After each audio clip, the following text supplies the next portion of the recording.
दिसंबर की हड्डियां जमा देने वाली ठंड थी। हल्की धुंध में रेलवे स्टेशन के पास वाला पुराना बस स्टैंड लगभग खाली पड़ा था। स्ट्रीट लाइटें टिमटिमा रही थीं, मानो हर एक बल्ब अपनी आखिरी सांसें गिन रहा हो।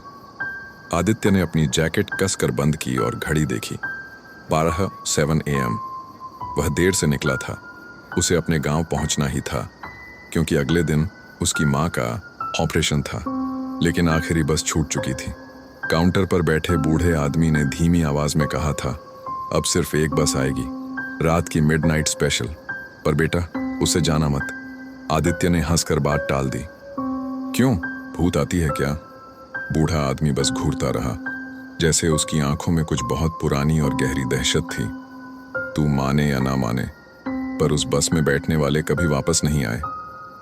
आदित्य ने सोचा, बूढ़ा पागल होगा। उसने सिगरेट जलाई और ठंडी हवा में खुद को गर्म रखने की कोशिश करने लगा।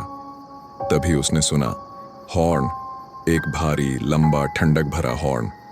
धुएं से काली परछाई से एक पुरानी लाल बस उभरी। उसके ऊपर धूल जमी थी, खिड़कियां धुंधली थीं और हेडलाइटें पीली नहीं बल्कि अजीब फीकी नीली चमक रही थीं। बस के ऊपर लिखा था MSRT, midnight shadow road transport. Aditya ने भौहें चढ़ाईं। ऐसा नाम पहले कभी नहीं सुना था। बस में अजीब यात्री बस का दरवाजा हिचकी लेती आवाज के साथ धीरे धीरे खुला। अंदर से कंडक्टर की आवाज आई, चलो यात्री, बहुत देर हो गई। उसकी आवाज में एक अजीब खड़खड़ाहट थी, जैसे कई आवाजें मिलकर बोल रही हों। आदित्य ने जैसे तैसे बस में कदम रखा। बस लगभग भरी हुई थी, पर हर यात्री अजीब था। कोई स्टैच्यू की तरह पूरी तरह चुप, कोई खिड़की की तरफ बिना पलक झपकाए देखता हुआ, किसी के चेहरे पर धूल की मोटी परत, किसी के हाथों पर सूख चुका काला कीचड़। सबकी सांसें बहुत धीमी लग रही थीं, जैसे जिंदा लोग नहीं, बस चलती परछाइयां हों। आदित्य बैठ गया, लेकिन उसे महसूस हुआ जैसे पूरा वातावरण दब रहा हो। कंडक्टर आया, ऊपर से नीचे तक काला, चेहरा आधा छाया में। कहाँ? नरसापुर। एक टिकट, लेकिन याद रखना, उतरना तभी जब मैं कहूं। आदित्य ने हाँ में सिर हिलाया, पर दिल में बेचैनी बढ़ने लगी। 2 बस में अजीब यात्री बस का दरवाजा हिचकी लेती आवाज के साथ धीरे धीरे खुला। अंदर से कंडक्टर की आवाज आई, चलो यात्री, बहुत देर हो गई। उसकी आवाज में एक अजीब खड़खड़ाहट थी, जैसे कई आवाजें मिलकर बोल रही हों। आदित्य ने जैसे तैसे बस में कदम रखा। बस लगभग भरी हुई थी, पर हर यात्री अजीब था। कोई स्टैच्यू की तरह पूरी तरह चुप, कोई खिड़की की तरफ बिना पलक झपकाए देखता हुआ, किसी के चेहरे पर धूल की मोटी परत, किसी के हाथों पर सूख चुका काला कीचड़। सबकी सांसें बहुत धीमी लग रही थीं, जैसे जिंदा लोग नहीं, बस चलती परछाइयां हो। आदित्य बैठ गया, लेकिन उसे महसूस हुआ जैसे पूरा वातावरण दब रहा हो। कंडक्टर आया, ऊपर से नीचे तक काला, चेहरा आधा छाया में। कहाँ? नरसापुर। एक टिकट, लेकिन याद रखना, उतरना तभी जब मैं कहूं। आदित्य ने हाँ में सिर हिलाया, पर दिल में बेचैनी बढ़ने लगी। 3 सड़क, धुंध और अलग सी खामोशी। बस चल पड़ी। पहले तो सब सामान्य था, पेड़ों की टकराती शाखाएं, कच्ची सड़क, दूर पास कुत्तों की आवाजें। लेकिन धीरे धीरे आवाजें गायब होने लगीं। धीरे धीरे सड़क धुंध में घुल गई। फिर अचानक बस बिल्कुल खामोश रास्ते पर पहुंच गई, जहां न पेड़ थे न घर, सिर्फ अंधेरा, और ऊपर चांद भी गायब। आदित्य ने पीछे देखा। बस स्टैंड कहीं दिख ही नहीं रहा था, जैसे वह कभी था ही नहीं। उसे पसीना आने लगा। 4 पहला डर, मृत यात्री। आदित्य ने पास वाली सीट पर बैठी महिला को देखा। उसकी साड़ी पुरानी थी, जैसे किसी नदी के किनारे गिरी हो। उसके हाथ गोद में थे, बिल्कुल स्थिर। अचानक बस ने झटका खाया। महिला के हाथ से पर्स गिरा। आदित्य झुककर पर्स उठाने लगा, तभी उसकी नजर महिला की गर्दन पर पड़ी और उसका दिल उछल गया। महिला की गर्दन पर एक गहरा, लंबा कट था, जैसे उसे किसी ने धारदार चीज से काट दिया हो।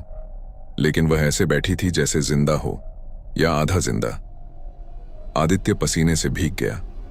उसी समय पीछे से एक आदमी बोला, दिखने में डरावनी लग रही है ना? मैं भी पहली बार यही सोचा था। आदित्य पलटा। एक नौजवान लड़का था, लगभग 25-26 साल का। तुम कौन? मैं, फंसा हुआ एक और यात्री, जैसे बाकी सब। आदित्य हकलाया। तुम्हारा मतलब? लड़के ने गहरी सांस ली। ये बस असल में मरे हुए लोगों की बस है। जो लोग इस रास्ते पर मारे गए, उनके भटके हुए साए यहां फंसे रहते हैं। और मैं, तुम जिंदा हो अभी तक। 5। दूसरा डर। ड्राइवर आदित्य ने तब पहली बार ड्राइवर को ठीक से देखा। वह बहुत अजीब था। बिल्कुल बिना हिले डुले उसका सिर, थोड़ा झुका हुआ हाथ स्टीयरिंग पर जैसे जमे हुए, और गर्दन के नीचे से लाल रोशनी सी निकलती हुई। लड़के ने फुसफुसाया, इस बस का ड्राइवर नहीं मिलता, बस उसे खुद चलाती है। आदित्य कांप गया। 6। अचानक उतरना मना। आदित्य ने तुरंत उठकर कहा, मैं बस से उतर रहा हूं। पर कंडक्टर ठीक उसके सामने आ खड़ा हुआ। उसकी आंखें काली, बिल्कुल काली, चेहरा ऐसा जैसे मोम से ढला हो और फिर पिघल गया हो। आवाज आई, कहा था ना उतरना तभी जब मैं कहूं। और बस की सारी लाइटें एकदम ब्लैकआउट हो गईं। 7। अंधेरे में कदमों की आवाज। पूरी बस काले अंधेरे में डूब गई। सिर्फ एक चीज सुनाई दे रही थी, थक थक थक, किसी के बस के अंदर चलने की आवाज। धीमी पर बहुत साफ।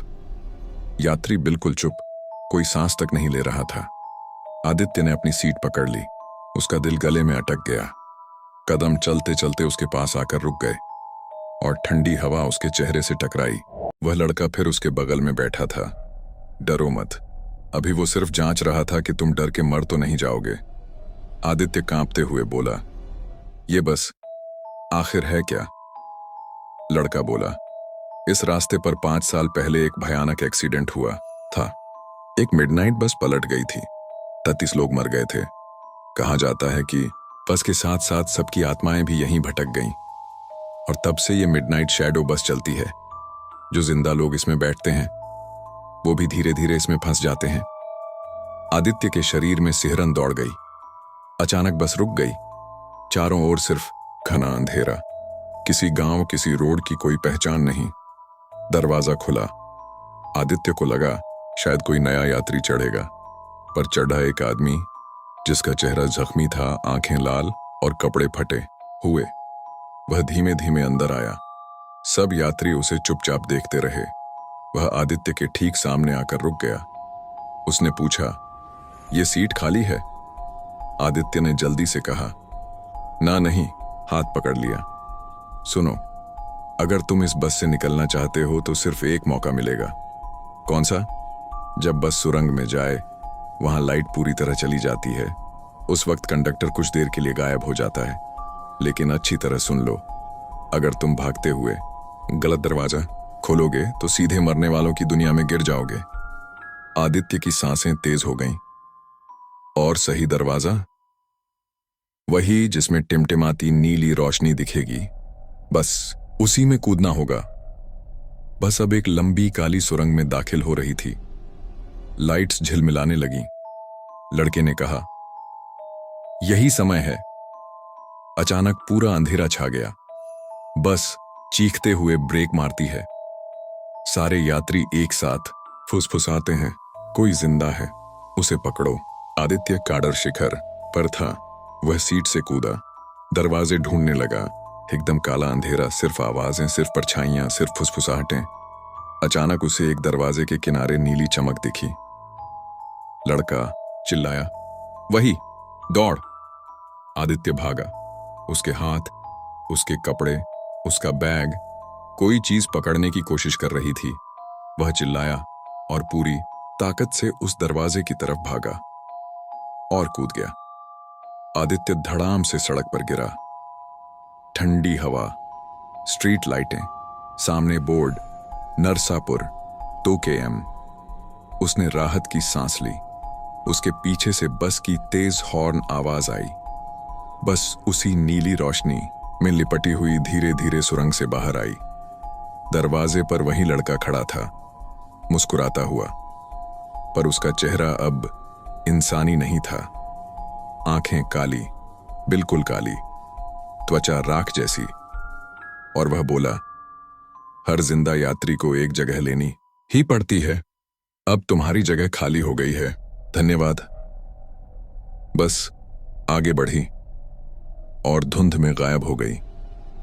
आदित्य स्तब्ध खड़ा रहा। तभी उसके फोन पर एक मैसेज आया, अननोन, बस में बैठने के लिए धन्यवाद। अगली रात फिर आई और स्क्रीन अपने आप बंद हो गई।